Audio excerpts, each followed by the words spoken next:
By addressing the issue of the madhab tonight, I tried to give you a foundation for unity, because ultimately the unity of Muslims will depend on them returning to the madhab of Rasulullah sallallahu alaihi wasallam.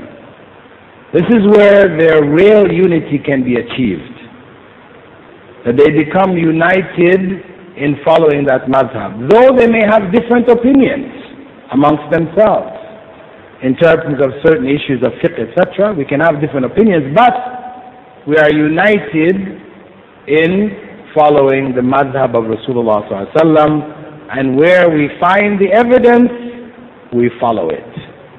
Where we don't find evidence, we leave it. So this is a means for unification. Now, in terms of what exists amongst the Muslim world today, all we can say to that individual is, you must judge the message by its sources, not in accordance to how people practice it, because they may practice it wrongly, they may have misunderstandings.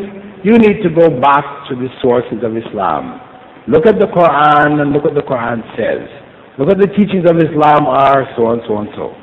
If you can see that they are good, they're beneficial, they're a way of life which is better than anything else available in the rest of the world, then take it and benefit from it.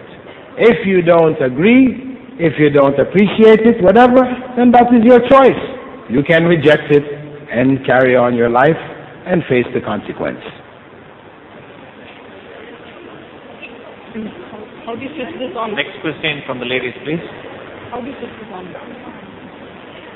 Please do ask your individual questions. Don't write it down and read it, please. How authentic is the book Al-Hisnul Hasin? It's a book of du'as. Al-Hisnul Hasin by Al-Qahtani. Jazri. His last name is Jazri. Al-Jazri. Oh. This compilation, if I'm not mistaken, is not very authentic. There's another one also called Hisnul Muslim, sorry. That is the good one to get. Hisnul Muslim by Al-Qahtani. Al-Jazri's compilation contains a number of weak narrations. Sorry, you said Al-Hisnul Muslim? No, Hisnul Muslim. By? Al-Qahtani. Qahtani. Yes. Thank you. Assalaamu alaikum, ya akhi.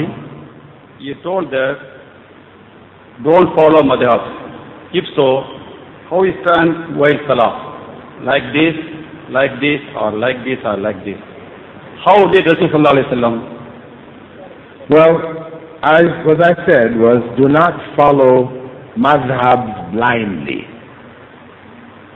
As long as you're trying to follow the madhab of Rasulullah sallallahu alaihi wasallam, and you study under a scholar of any of the well-known madhabs of Islamic law, there is no harm as long as you don't follow blindly. That's the point.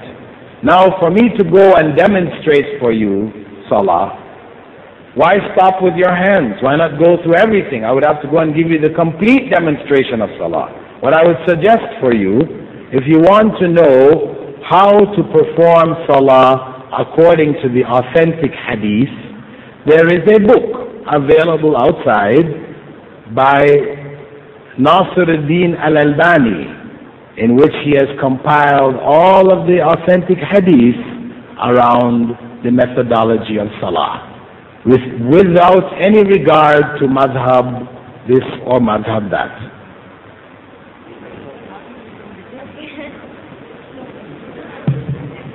Brother, can you please tell me who Imam al-Mahdi is?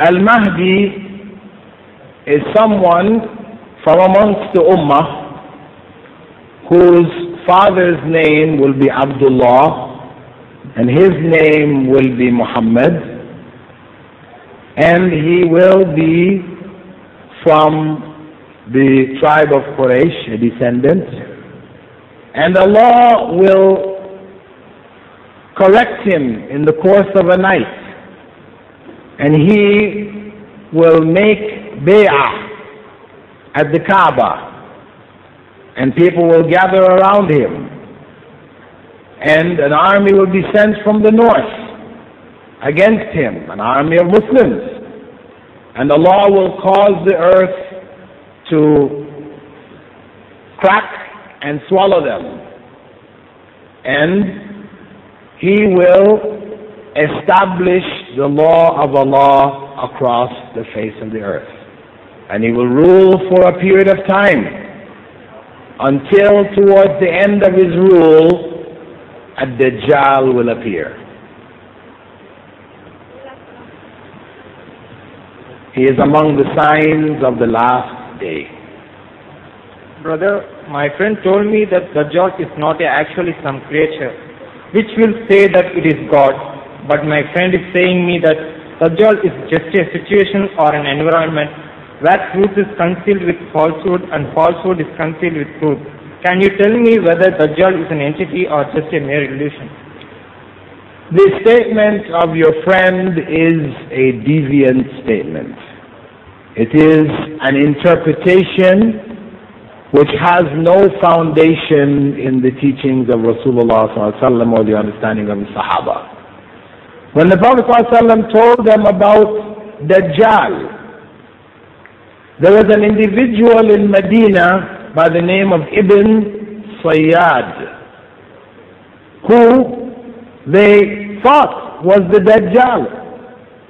So they came to Rasulullah ﷺ and they told him about him.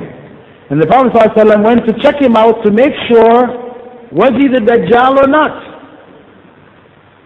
And at the end of that incident, and this is found in Sahih al-Bukhari and Sahih Muslim, at the end of the incident, when Omar wanted to kill him, the Prophet ﷺ said, if he were a Dajjal, you would not be able to kill him. So, the Sahaba understood that Ad-Dajjal was a human being. Therefore, your friend's misunderstanding is nothing but a misunderstanding.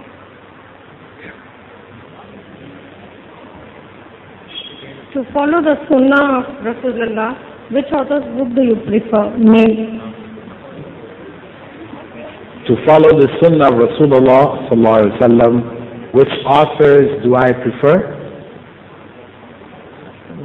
The leading scholars' works, I brought to you Bulugh al-Maram, which is a very good text. I mean, these are books available, for example, for you in English. Fiqh al-Sunnah is good, available in English. There are books on Aqidah, books on Sirah, Ar-Rahiq al-Makhtoom, the Sealed Nectar, is available on Sirah, and so on and so forth. I mean, for me to go and list for you every book which is in English or in Arabic, of course, the basic sources are Bukhari, Muslim, and the Sunan, and the tafsir of the Quran, tafsir of Ibn Kathir. This is the most reliable tafsir available, and it's now available in English. Those are among the useful texts that one may make one's understanding from. Assalaamu alaikum wa rahmatullahi wa barakatuh. It is only the Muslim Ummah which does not have an able leader or Khalifa. And some people say that our Salah and Zakah and Hajj will not be accepted without the Khalifa. Please. First and foremost, let me just mention this point again, since I guess some people weren't here for the last lecture. I explained that when you're going to ask a question, it is not from the Sunnah to say, Assalaamu alaikum. You know,